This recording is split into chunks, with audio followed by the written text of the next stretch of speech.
আলোতে যতক্ষণ না আমাদের দাবি আদায় হবে, আমাদের দাবি এক দাবি কোটা সংস্কার। আমরা মুক্তিযোদ্ধার নাতি নাতনিদের যে কোটা রয়েছে, মুক্তিযোদ্ধাদের এখন কোনো সুযোগ সুবিধা আসে না। এখানে সুযোগ সুবিধা হচ্ছে নাতি নাতনিরা পায়।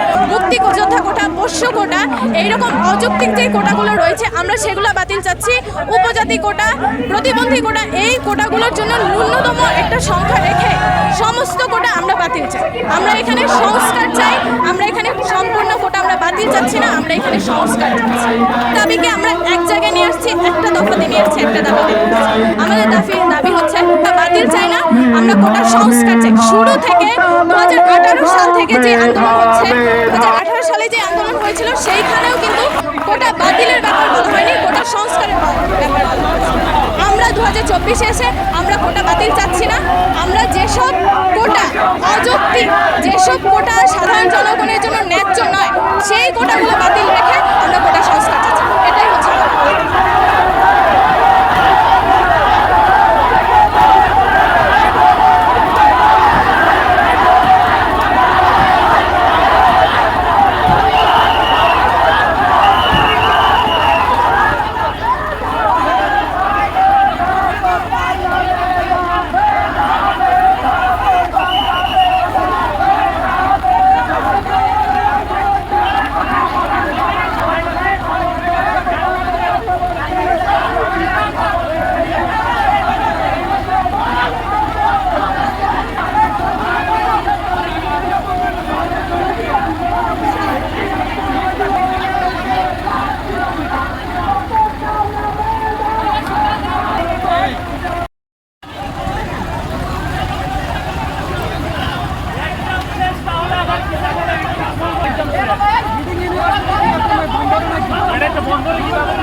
প্রত্যেকটা ভবনে তারা ঝুলিয়ে দিব।